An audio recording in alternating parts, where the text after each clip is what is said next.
What if I told you that Rome's greatest walls were not built to stop armies? We imagine them as stone barriers against which enemy waves crashed, but their true purpose was much more complex and ingenious. The Roman Empire stretched for thousands of kilometers, and defending such borders required not just walls, but a complex, multi-layered system. These structures were not so much a shield as a filter, a tool of control, and a demonstration of power. They controlled trade, collected tolls, and shaped the very idea of a border. Watch the video to the end to find out how a simple signal tower could transmit a message hundreds of kilometers, and why the main enemy of the wall was not a siege engine, but an ordinary plow.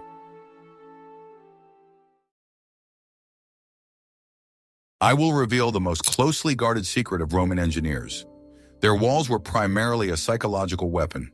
The term limes is often translated simply as border, but its meaning was much deeper. Originally, the word meant road or path, especially one laid by legionnaires in new territory. Over time, it came to refer to the entire border zone, a whole complex of fortifications, roads, towers, and forts. It was not a line on a map, but a living, functioning system. The Romans did not simply build a wall, they organized space, separating the Pax Romana, Roman peace, from the outside lands.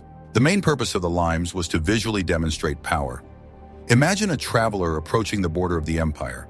He saw not just fields, but a clear, man-made line, a moat, a rampart, a palisade, or a stone wall stretching to the horizon. Above it rose watchtowers spaced at regular intervals.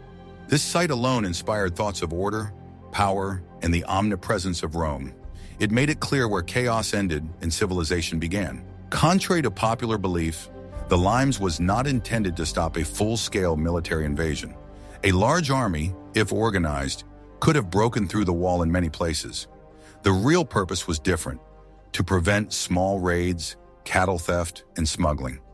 The wall prevented quick, inconspicuous raids, which were the main tactic of many border tribes. It forced any intruder to linger, making them vulnerable to patrols. The wall was not a solid barrier, but a permeable membrane. It had strictly defined passages and gates. Anyone who wanted to cross the border, whether a merchant, diplomat, or a peaceful migrant, had to pass through this checkpoint. Here, legionnaires inspected goods, collected customs duties, and registered visitors. Thus, the wall did not stop traffic, but took it under complete control. The limes also served as a foreign policy tool.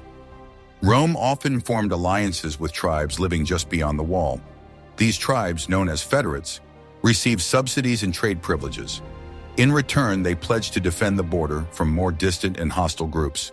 The wall thus became not an end, but the center of a complex diplomatic and economic zone. The uniqueness of the Roman approach lay in its standardization. No matter where you were, in Britain, Germany, or Syria, the principles of the limes were similar. Standard designs for forts, towers, and even the layout of border roads showed that this was a unified system managed from a single center. This unification amazed the imagination of contemporaries and served as another factor of psychological impact. Roman order was visible in everything. The Romans believed in their civilizing mission. The wall separated the world of order, laws, and aqueducts from the world they considered chaotic. The construction of the limes was an act of transforming wild nature into an organized space. Civilian settlements, vici, grew up around the forts and walls where craftsmen, merchants, and soldiers' families lived. The border became the center of a new life. The wall influenced not only foreign peoples, but also the Romans themselves. It gave the inhabitants of the empire a sense of security and stability. The knowledge that this insurmountable barrier, guarded by legions, stood at the far frontiers strengthened loyalty to the emperor. It was a physical manifestation of imperial power, a symbol of the indestructibility of the state. This system was effective as long as the empire was strong. It required constant maintenance, numerous garrisons, and sophisticated logistics. When central power began to weaken and resources were depleted, the limes turned from an instrument of control into a vulnerable line of defense. But for centuries, it was this idea, control, not isolation. That was the key to success. This border psychology was only the foundation. On this foundation, Roman engineers built structures that were astonishing in their effectiveness. We would love to hear your opinion. Do you think modern state borders serve the same psychological function as the Roman limes? Write about it in the comments and be sure to subscribe to the channel so you don't miss our next videos. Are you ready to learn the truth that most Roman walls were not made of stone at all? The basis of border fortifications, especially in continental Europe, for example, in Germany, was not a stone wall, but a combination of three elements: a ditch, a rampart, and a palisade. This system was quicker to build and required fewer resources than monumental masonry. The main task was not to stop, but to slow down as much as possible anyone who tried to cross the border in the wrong place. The first obstacle in the path of the intruder was a moat, or fossa. Roman engineers were masters of earthworks. The moat was not just a ditch, it had a specific V shape. This shape prevented attackers from using it as cover and made it difficult to descend and ascend. A narrow gap, a foot ditch, was often left at the bottom to make it impossible to get a foothold and slow down movement. The size of the moat varied depending on the terrain and the level of threat. At the German limes, the moat could reach 2-3 meters in depth and 8 to 10 meters in width. The excavated earth was not wasted. It was used to create the next element of the fortification, the rampart. It was a waste-free and efficient production cycle. Each stage of the work was planned in advance. Immediately behind the moat, on the inner imperial side, an earthen rampart, agger or vallum, was built from the excavated soil. This rampart was tightly compacted and often reinforced with layers of turf, stones, or logs to prevent erosion. It created a second vertical obstacle that had to be overcome after the moat.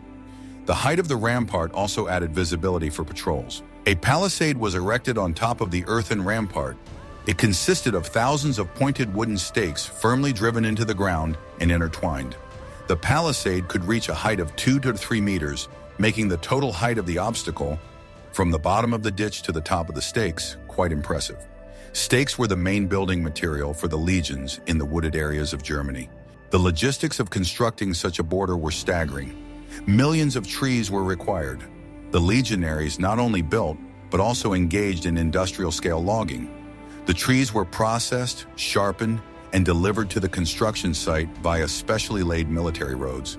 It was a constant, methodical effort to develop the territory. In some places, to make the rampart even stronger, the Romans used an improved Celtic technique known as the Murus Gallicus, Gallic wall.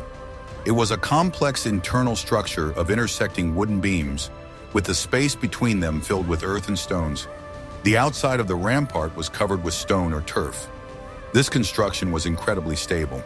The wooden palisade and earthen rampart required constant maintenance. Wood rotted, earth crumbled. Repairing the fortifications was part of the daily routine of the garrison troops. Soldiers patrolled their sections, replacing rotten stakes and reinforcing eroded slopes of the rampart. It was a constant struggle with nature to maintain the integrity of the border. This three-part system was extremely effective against its primary target, small groups of raiders. They could not quickly drive cattle across the ditch and rampart. They could not sneak through without making noise. Any attempt to overcome the barrier required time. Ladders and tools and intruders became easy targets for patrols. The moat and rampart were the foundation, but they were blind. For the system to work, it needed eyes. What do you think was more important for building towers, stone or wood? In the next chapter, we'll talk about how the Romans created the most sophisticated surveillance system of antiquity. What if I told you that everything you believed about Hadrian's wall wasn't entirely true? Its strength lay not in the wall, but in the towers. A monumental stone wall, such as Hadrian's wall in Britain, was only the foundation. The real essence of the system was its towers. The Romans created an incredibly dense and standardized network of observation posts. There were two main types: small towers, called turrets, and small forts, called mile castles. Exactly every Roman mile, about 1,180 meters, a small fort, or mile castle, was built into the wall. This was a unique solution, characteristic of Britain. A mile castle was a small fortress measuring approximately 15 by 18 meters, with sturdy gates that opened both to the north, to the outer lands, and to the south, to the territory of the empire. The mile castle served as a checkpoint and base for a small garrison. It housed between 8 and 32 soldiers. They controlled the gate through which all legal trade and movement of people took place. The presence of such frequent gates shows that the wall was intended for control rather than complete isolation. These were the customs and immigration posts of their time. Inside the Mil Castella were barracks for soldiers and possibly small warehouses. The gates were massive, wooden, and most likely topped by a tower for better visibility. The Mil Castella garrison was responsible not only for the gates, but also for patrolling the section of the wall up to the next fort. Between each pair of mile castles, the Romans built 2 watchtowers, or turrets. They were located at equal distances from each other, approximately 500 meters, 1/3 of a Roman mile. This created incredible surveillance density. There was a fortified structure every half kilometer along the border. No one could approach the wall unnoticed. A turret was a small stone tower protruding from the wall. Its dimensions were modest, about 4 by 4 meters at the base. The tower probably had several floors. The lower floor was used for rest and storage of supplies, and the upper floor was an open observation deck protected by battlements. From here, there was a view for many kilometers.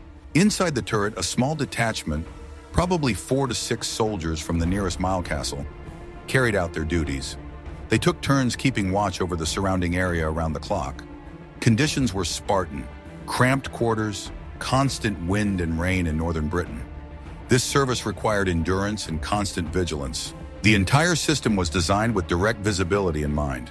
From each tower, it was possible to see 2 neighboring towers and the nearest mile castles. This was the basis for the signaling system. Any suspicious movement spotted from one tower could be immediately relayed along the chain. Hadrian's wall itself served not only as a barrier, but also as a protected patrol road. Soldiers could quickly move along the top of the wall from turret to turret without descending to the ground. This allowed reinforcements to be quickly transferred to the threatened area. The wall was a means of communication. This unique system of mile castles and turrets made the wall in Britain the most controlled section of the border in the entire empire. It was a true smart wall of antiquity. Like this video if you learned something new, and subscribe to our channel so you don't miss new videos about the history of ancient Rome. Guess how long it took the Romans to build an entire city in the middle of the wilderness? The wall and towers were only the first line of defense. The real military power of the limes was located behind them, in large legionary fortresses, or castra. These were not just barracks, but full-fledged military cities designed to accommodate thousands of soldiers, including cavalry and auxiliary troops. The genius of Roman military engineering lay in standardization. Every Roman fort, wherever it was located, was built according to a uniform rectangular plan resembling a city block grid. 2 main streets intersected in the center, Via Principalis and Via Praetoria. This standardization allowed a legion arriving from another part of the empire to immediately orient itself and take up its positions. At the very heart of the fort, at the intersection of the main streets, was the Principia, the headquarters. It was the administrative and symbolic core of the fortress. It housed the commander's offices, the archives, and most importantly, the Castellum, a sanctuary where the legions, standards, and eagles were kept. Next to the headquarters was the Praetorium, the residence of the legate, or commander of the fort. It was a luxurious house built in the style of an Italian villa. It often had an inner courtyard with a garden, private baths, and richly decorated rooms. This demonstrated the Roman standard of living and the immutability of power even in the wildest frontiers. Most of the fort was occupied by barracks, or contubernia. They were organized into long blocks, each of which was intended for 1 centuria, 80 men. Each centuria was divided into 10 contubernia, groups of 8 men, each of which had its own pair of rooms. One for equipment and the other for sleeping. A critically important element of the fort was the horea, or granaries. These were special buildings constructed with engineering ingenuity. They had floors raised above the ground to protect against rodents and moisture, as well as special ventilation systems in the walls. The grain supply was supposed to allow the garrison to withstand a long stay in isolation. Each large fort had its own military hospital, a valetudinarium, with operating rooms and wards for the sick. In addition, baths or thermae were a mandatory feature. The baths were not only a place for hygiene, but also the main social center where soldiers rested, socialized, and regained their strength after service. The fort itself was surrounded by its own fortifications, even if it was located behind the main wall of the limes. It had its own moat, rampart, and stone walls with towers. The fort's gates were strong and well protected. It was a fortress within a fortress, the last line of defense for the garrison. The garrisons of these forts were a mobile reserve. While the auxiliaries, support troops, carried out patrol duty on the wall, the legionaries in the castra were ready to respond quickly. If the alarm signaled a major breach, cohorts from the fort could immediately move to the threatened section. The forts were the brain and muscle of the frontier, ensuring its functioning. They were complex engineering projects that required enormous resources. What do you think was the most important element of a fort for the survival of the garrison? In the next chapter, we will discuss how the legions built these fortifications. The Roman army was not only a fighting force, but also the greatest engineering corporation of antiquity. Legionnaires spent more time with pickaxes and shovels than with swords. Building and maintaining the limes was one of their main responsibilities. Every soldier was a skilled builder, carpenter, and surveyor. The discipline and organization of the legions made them the ideal tool for large-scale projects. Any construction began with the work of the grommatici, or surveyors. Using tools such as the groma, for marking right angles, and the chorbat, a long spirit level, they marked out the plan of the future wall, moat, or fort with incredible accuracy. It is to them that we owe the perfectly straight sections of Roman borders and roads. Their calculations were astonishingly accurate. Stone walls such as Hadrian's wall required millions of tons of stone. The legions organized quarries near the construction line. Soldiers cut blocks using wedges and hammers. Many stones of Hadrian's wall still bear inscriptions left by the centurions who quarried them. It was hard physical work that required hundreds of hands. A huge amount of wood was needed for the palisades, towers, gates, and rampart frames. The legions set up entire sawmills. Soldiers felled trees, processed logs, and delivered them to the construction site. It was hard and dangerous work that required the coordination of entire units. The forests on the border of the empire were thinning under the onslaught of builders.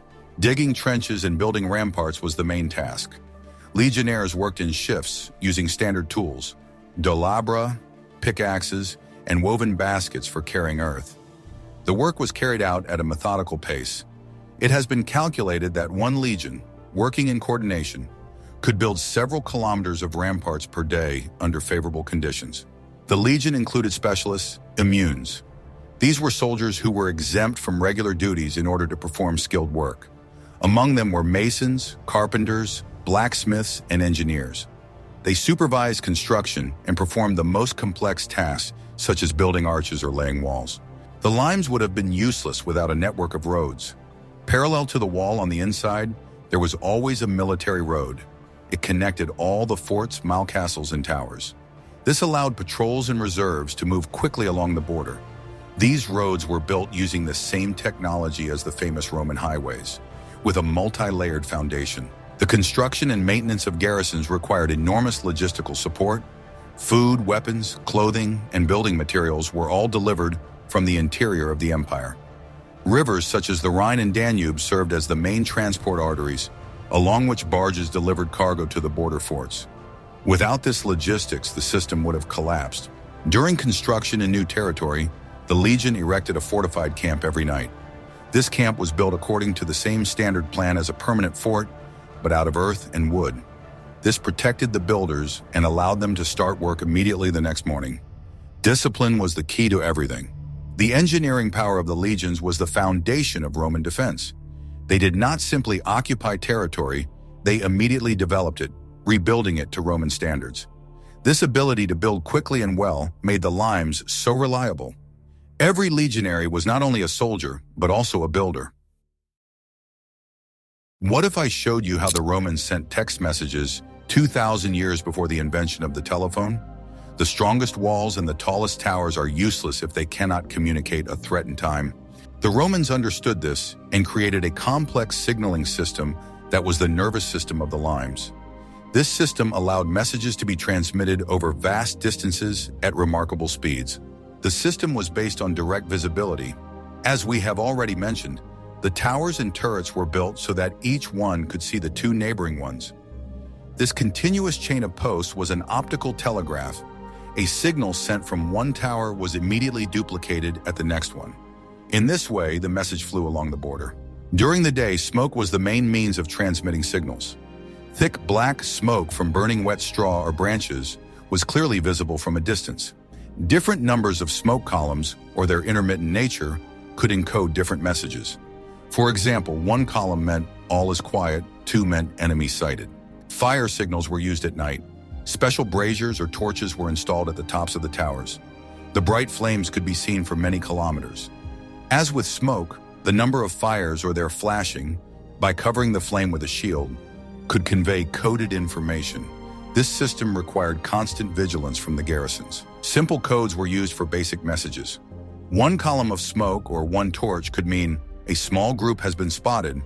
Two columns could mean alert, a large detachment has been spotted, support is needed.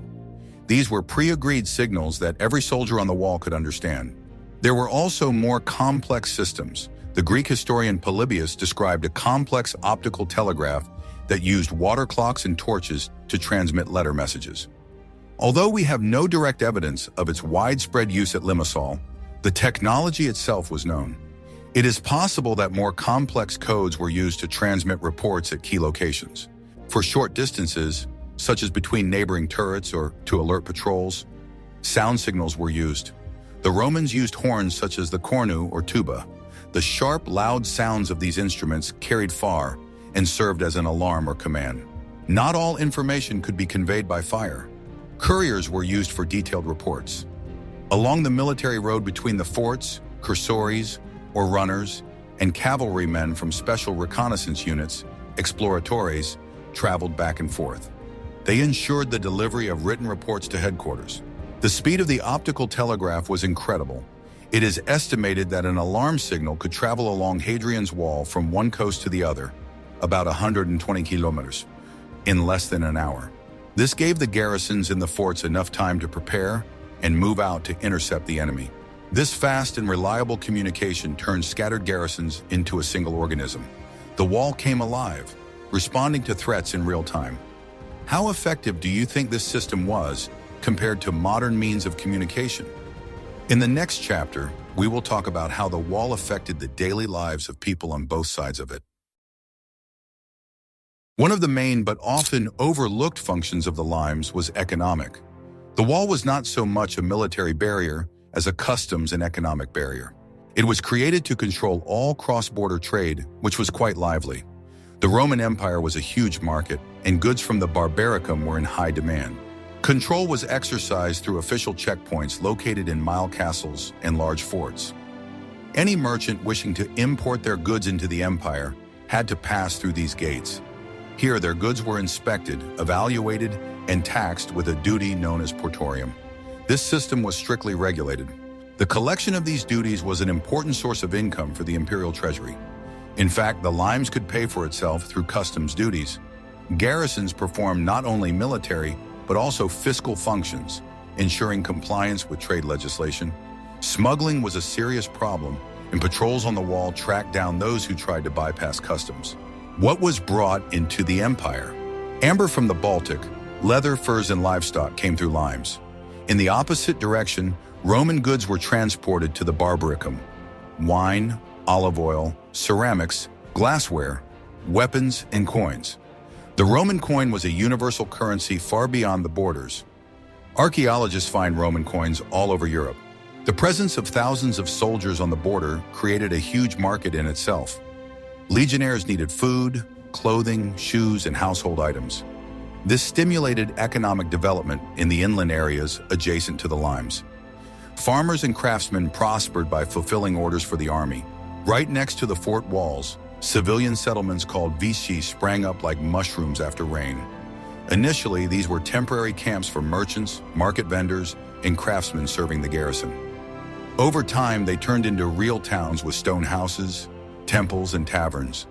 Life was bustling at the foot of the walls. These Vitae were bustling with life. They were home to soldiers' families, veterans who had been given land, and locals attracted by the opportunities. The Vitae were a melting pot where Roman culture mixed with local traditions. It was here that the most active Romanization of the border provinces took place. The wall not only divided, but also attracted people. It created an area of stability in economic activity. Many of today's European cities, especially on the Rhine and Danube, e.g. Cologne, Vienna, Budapest, grew out of Roman legionary fortresses and the Vichy adjacent to them. Thus, the limes was not only an instrument of defense, but also of integration. It slowly but surely drew the border peoples into Rome's economic and cultural orbit. Peaceful trade through the gates of the wall often proved to be a more effective means of pacification than military expeditions. This complex economic and social system was as important an element of defense as the wall itself. It created a zone of mutual interest, reducing the motivation for raids. The limes was not just a barrier, but a facade, a showcase of the Roman world, demonstrating its wealth and order. Who served on these distant frontiers? At the height of the empire's power, the limes garrisons consisted of two main types of troops: legionaries and auxiliaries. Legionaries remained the backbone of the Roman army, but in everyday life on the frontier, it was the auxiliaries who manned most of the posts and performed the most routine but important tasks. They patrolled long sections of the wall, watched the towers, and made sure no one crossed the border without permission. The legionaries, on the other hand, were stationed in large forts and acted as a mobile reserve that could quickly move to where the situation became dangerous. This division of responsibilities made the limes stable and allowed vast territories to be kept under control. The auxiliaries were auxiliary troops recruited from non-citizens of Rome, i.e., from the inhabitants of conquered or allied provinces. This was a carefully thought-out policy that helped to strengthen the empire's power over new lands while making use of the best abilities of local warriors. Soldiers from Spain could find themselves on the Rhine, and natives of Gaul and Britain, and this practice severed their ties with their homelands, reducing the risk of rebellion. Far from home, they became more dependent on Rome and therefore more loyal to its interests. The Romans understood that foreign soldiers under the command of Roman officers would be less inclined to engage in local conflicts and intrigues. This system not only allowed them to maintain their borders, but also to spread the influence of the Roman way of life. Service in the auxiliary units was hard and required great endurance, but the reward for it was truly enormous. After completing 25 years of service, an auxiliary soldier received full Roman citizenship, which gave him access to the privileges and rights enjoyed by the inhabitants of the metropolis. This citizenship also extended to his children, which immediately raised the family's social status and gave it a new status. In a world where legal status determined almost all aspects of life, such a reward was a powerful incentive for loyalty and hard work. Many young men from the provinces joined the army not only for the sake of earning a living, but also for the sake of their descendants' future. Rome's approach made military service one of the most important tools of Romanization. Auxiliary cohorts and alae, i.e., cavalry units, were renowned for their specialization in certain types of combat operations.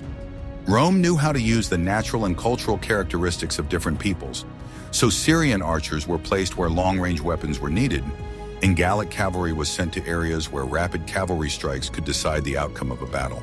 Germanic spearmen served where heavy infantry had to be countered, and their skills were considered among the best in the empire. The placement of such units along the limes was well thought out and took into account the characteristics of the terrain and threats. Their ability to preserve their national traditions made them particularly effective in battle. The Romans understood that diversity of skills was a tremendous strength. The daily routine of a soldier on the border, for example on Hadrian's wall, was monotonous but required strict discipline. The main duty consisted of 4-hour shifts on the towers, observing the distant hills and checking the areas between the turrets. Soldiers had to be alert to the slightest changes: smoke on the horizon, unfamiliar silhouettes, or movements near the wall. After their shifts, they cleaned their weapons and checked the condition of their equipment, as any malfunction could spell disaster in the event of a sudden attack. Night shifts were particularly difficult because the darkness increased the risk of missing enemy movements. Such service kept the soldiers in a constant state of readiness. Life in the barracks of small millicastles or large forts was strictly regulated and subject to army rules. Soldiers lived in cramped rooms that housed 8 people and shared the space so that everyone had room for their weapons, clothes, and personal belongings. They cooked their meals on a communal brazier, which created an atmosphere of brotherhood and helped to unite the group. Daily training kept them physically fit and skilled, and their commanders ensured that no one shirked their duties. They spent their free time in baths, which were an important part of Roman culture, or in taverns in the neighboring Vicus, a small settlement near the fort. Such socializing helped relieve the stress of heavy duty. In the later period of the empire, especially from the 3rd to 4th centuries, the nature of the border army changed significantly. Limitani, border soldiers who differed from the former professional legionaries, appeared. They received plots of land along the limes, and their lives became closely linked to farming. This turned them into a kind of peasant warriors who had to work their fields and defend the border at the same time. This system allowed people to remain on the frontier permanently while reducing the burden on the state treasury. However, their level of training was lower than that of soldiers in the early empire, as most of their time was spent on economic activities. Limitani lived with their families in forts and settlements along the limes, which made them deeply rooted in these places. Their homes were located near fortifications, and they knew every path, forest, and hill within their territory. They were firmly attached to the land and defended not only the border, but also their own farms, which made them staunch defenders. Their task was to repel small raids, delay the enemy, and hold the line until the comitati, mobile field armies, arrived. These units could quickly come to the rescue and engage larger enemy forces. This two-tiered system provided flexibility, but made the defense fragile in the face of large-scale invasions. This system of land and local service allowed Rome to save resources, but at the same time created new problems. The Limitani were interested in protecting their settlements and served conscientiously, but their numbers and training were often insufficient to repel serious threats. During large-scale invasions, they had to withstand the onslaught until the main forces arrived, which was extremely dangerous.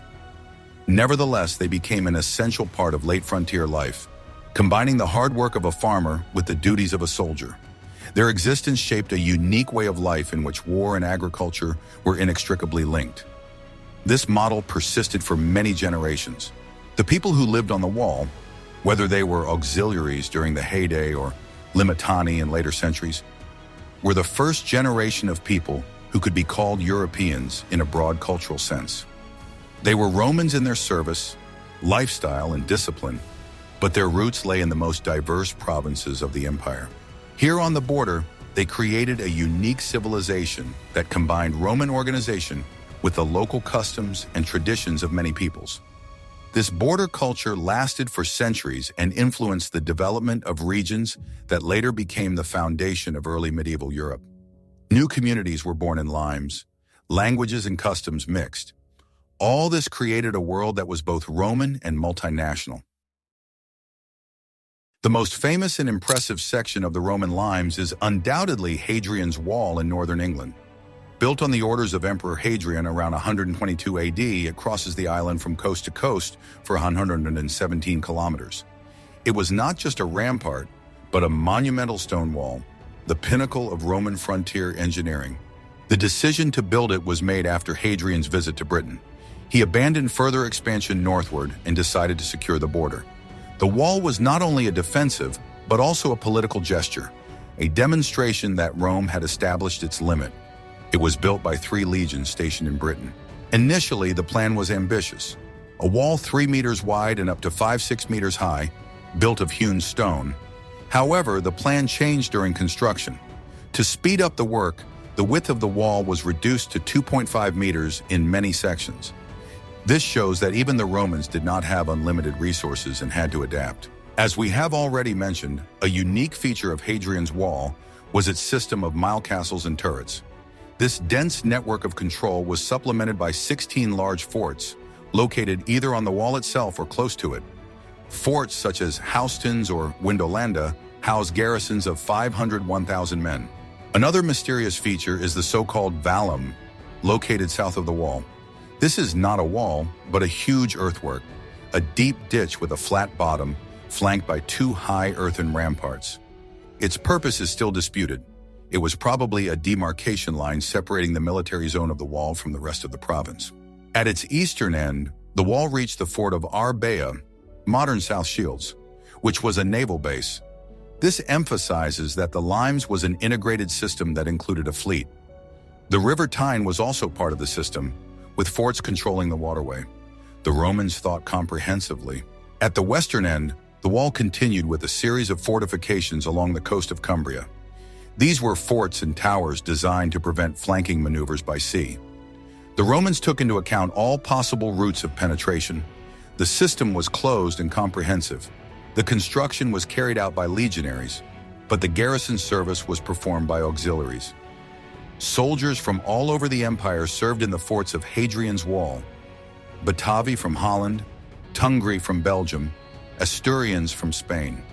It was a truly international contingent united by Roman service. Hadrian's Wall was not a static line. It was rebuilt and repaired several times. For a short time, the Romans even advanced further north and built the Antonine Wall. But in the end, they always returned to Hadrian's stone barrier as the most reliable border.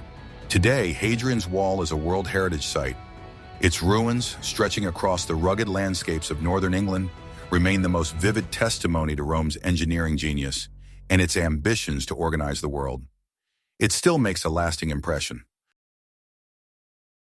Hadrian's Wall was the pinnacle of engineering, but it was not the only solution. Different sections of the border required different approaches.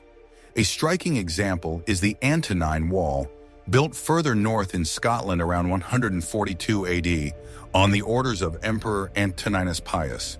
It reflected a new surge of imperial ambition. Unlike the stone Hadrian's Wall, the Antonine Wall was built mainly of turf. It was a high earthen rampart erected on a stone foundation, about 4 meters wide and up to 3 to 4 meters high. On the northern side, it was covered by a wide and deep moat. It was a faster and cheaper construction. This border was shorter, only 63 kilometers, but was organized differently. Instead of the mile castle turret system, the Romans built about 19 forts located closer to each other. It was a more aggressive and concentrated line of defense, with a large number of troops on the line itself. The Antonine Wall did not last long. The legions held it for only about 20 years, after which the border was moved back to Hadrian's Wall. The turf construction proved to be less durable and required constant repair in the damp climate of Scotland. Pragmatism ultimately prevailed over ambition. We see a completely different approach at the Upper German region Limes, which defended the border between the Rhine and the Danube. For hundreds of kilometers, there were no stone or turf walls here. The original border was simply a patrol road lined with wooden towers. Later, in the 2nd century, this line was fortified. In Germany, it was a continuous earthen rampart with a moat and a palisade on top, very similar to the early fortifications. This system was effective in wooded areas, where wood was the main building material. In Raetia, southern part, the Romans built not a rampart, but a real stone wall 3 to 4 meters high. But unlike Hadrian's Wall, it was simpler. It had neither millicastels nor turrets built into the wall itself. It was simply a barrier demonstrating the boundary of the empire. Surveillance and defense on the German Limes were carried out from towers and forts located behind the wall. Stone or wooden watchtowers stood within sight of each other, but were separated from the barrier itself. Small forts, castella, were located at intervals of several kilometers. This approach demonstrates the flexibility of Roman engineers. They did not use a single template, but adapted basic principles, moat, rampart, towers, forts, to local conditions. In Britain, where a narrow isthmus needed to be controlled, they built a monumental wall. In Germany, where the border was long, they relied on cheaper ramparts. All these systems collapsed not because their design was poor. They fell when the empire could no longer maintain them. There were not enough soldiers for the garrisons, money for repairs, or political will to hold the borders. The wall was only as strong as the legion behind it. We have seen that Roman walls were not just piles of stones, but complex systems. They were economic filters, psychological barriers, customs posts, and high-tech for their time, lines of communication. Their purpose was not to stop the world, but to organize it, subjecting it to Roman order. The engineering genius invested in the construction of moats, ramparts, forts, and signal towers still amazes the imagination. Legionnaires were not only warriors, but also great builders who literally drew the boundaries of civilization for hundreds of kilometers. The legacy of Limes is not just ruins. It is the very idea of a clear, controlled, and manageable border, which is the basis of many modern states. We are very interested to know what other engineering or military wonders of ancient Rome you would like to learn about. Perhaps you are interested in aqueducts, siege engines, or Roman roads? Suggest topics for future videos in the comments, and don't forget to subscribe to our channel so you don't miss out on new research into the past.